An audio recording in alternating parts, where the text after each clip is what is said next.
Shalom, Israel. Grace and blessing from God, the Father of our Lord Jesus Christ, be unto you. Depending on when you watch this, I'm definitely going to upload this on the day of Simon. Here in the year of our Lord, Anno Domini 2024. This is the last of the feast days that I'm going to cover on Ezekiel Israel teaching page. Now, as far as like streaming on feast days, or just talking about when they're coming up, as they come up year by year, I'll still be doing those on the A Peculiar Treasure YouTube page, and of course on the Facebook streams and things like that. But I had forgotten to do Day of Simon last year, so all praise to the Most High. I'm going to go over it this year. Little context around this time: Judas Maccabeus, and even Jonathan and all the brethren, all the sons of Mattathias had already died by this point. So Simon had to pick up the fight. All right, and that's what we're going to read here at the first, and read through the end of this chapter. That's when the day of Simon was ordained. All right. So I'm starting with verse 1 in 1 Maccabees 13. And I've already streamed this history on the Bible History 101 streams. They're not uploaded to YouTube yet. I haven't quite made it there yet, but I'm going to go ahead and do this Day of Simon video just to put it in the Feast Days playlist. All right, so that y'all can have all the feast days in the playlist. As of now, Day of Simon is the only one that's missing, as far as I can tell. All right, so I'm going to start with right here, 1 Maccabees 13, start with verse 1. Now when Simon heard that Tryphon had gathered together a great host to invade the land of Judea and destroy it, and saw that the people was in great trembling and fear, he went up to Jerusalem and gathered the people together and gave them exhortation, saying, Ye yourselves know what great things I and my brethren in my father's house would have done for the laws and the sanctuary, the battles also and troubles which we have seen, by reason whereof all my brethren are slain for Israel's sake, and I am left alone. He said right there. So he says that, hey, look, I'm the last of my father's children. We've been fighting for the Lord, and it's down to just me. All right. Now, therefore, be it far from me that I should spare mine own life in any time of trouble, for I am no better than my brethren. Doubtless, I will avenge my nation and the sanctuary and our wives and our children, for all the heathen are gathered to destroy us of very malice. Right. So the Greeks were it seemed, never ending in their hatred, their perpetual hatred, if you want to use that term. It was always one after the other. As soon as some peace came around, here come another wicked Greek to cause war unnecessarily. All right. Doubtless I will avenge my nation and the sanctuary and our wives and our children, for all the heathen are gathered to destroy us of very malice. Now, as soon as the people heard these words, their spirit revived, right? Because they were still mourning Jonathan. Simon stood up, stepped in his role, and now the people are encouraged. And they answered with a loud voice, saying, Thou shalt bear our leader instead of Judas and Jonathan thy brother. Fight thou our battles, and whatsoever thou commandest us, that will we do. All right, so the same position that Judas and Jonathan had, is similar to Joshua when you read that history of the leader and commander of the army, and all the people will be obedient to them. All right. So then he gathered together all the men of war and made haste to finish the walls of Jerusalem, and he fortified it round about. Also he sent Jonathan the son of Absalom, and with him a great power to Joppa, who casting out them that were therein, remained therein. So Tryphon removed from Ptolemais with a great power to invade the land of Judea, and Jonathan was with him in war. But Simon pitched his tents at Adida, over against the plain. Now when Tryphon knew that Simon was risen up instead of his brother Jonathan, and meant to join battle with him, he sent messengers unto him, saying, Whereas we have Jonathan thy brother in hold, it is for money that he is owing unto the king's treasure, concerning the business that was committed unto him. Wherefore now send 100 talents of silver, and 2 of his sons for hostages, that when he is at liberty, he may not revolt from us, and we will let him go. Right. So I'll go ahead and read the next verse, because Simon's a little wiser than this Tryphon. Hereupon Simon, albeit he perceived that they spake deceitfully unto him, yet sent he the money and the children, lest peradventure he should procure to himself great hatred of the people. Right. So Simon knew Simon knew that this man was being wicked. He knew that he was lying. All right. But he said, you know what? I'm going to give ear to him for the people's sake, so that the people will not turn on me. Right?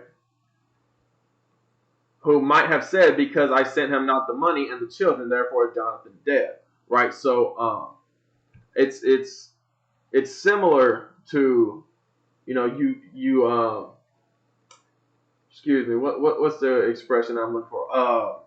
The appearance of evil, right? Steering clear from the appearance of evil, as Paul, encouraged us to do. So Simon's in that same spirit here. He says, I'm not even going to appear evil to the people. I'm going to, because what is this money, right? What does that mean? So he sent them the children and the 100 talents. Howbeit, Tryphon dissembled, neither would he let Jonathan go. And after this came Tryphon to invade the land and to destroy it, going round about by the way that leadeth unto Adora. But Simon and his host marched against him in every place, wheresoever he went. Now they that were in the tower sent messengers unto Tryphon, to the end that he should hasten his coming unto them by the wilderness and send them victuals. Right? So the point is, Tryphon is trying to come take Jerusalem. And specifically, there was a tower in Jerusalem that had plenty of heathen within it. And that was a stronghold for the heathen for many years. All right? So keep that in mind.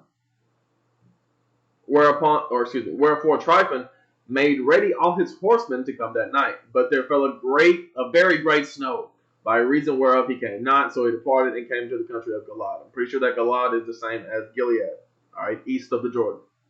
But notice how when the people are in righteousness, God fights for them. He sent that great snow so that Tryphon couldn't move in. All right?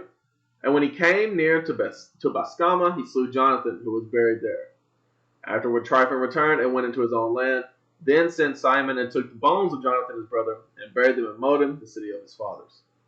And all Israel made great lamentation for him and bewailed him many days. Simon also built a monument upon the sepulchre of his father and his brethren and raised it aloft to the site, with hewn stone behind and before. Moreover, he set up 7 pyramids, one against another, for his father and his mother and his 4 brethren. All right, so in total that would be 7, right? 1 for Simon, 1 for his 4 brothers. That's 5 kids, his father and his mother. All right. So, but yeah, notice he built pyramids, right? And that's why there's pyramids all over the world, because there's Israelites all over the world. All right. We learned how to build the pyramids whenever we was in Egypt. We didn't build all the pyramids in Egypt, but we built some of them. All right. And so we learned that construction of the pyramids that was passed down from generation to generation. People build pyramids over here in the West. People have built pyramids over there in Southeast Asia, all over the place. Pyramids is built. All right, because that's just something we always knew how to do. All right. And in these he made cunning devices, about the which he set great pillars, and upon the pillars he made all their armor for a perpetual memory, and by the armor ships carved, that they might be seen of all that sail on the sea. This is the sepulchre which he made at Modin, and it standeth yet unto this day. Now Tryphon dealt deceitfully with the young king Antiochus, and slew him.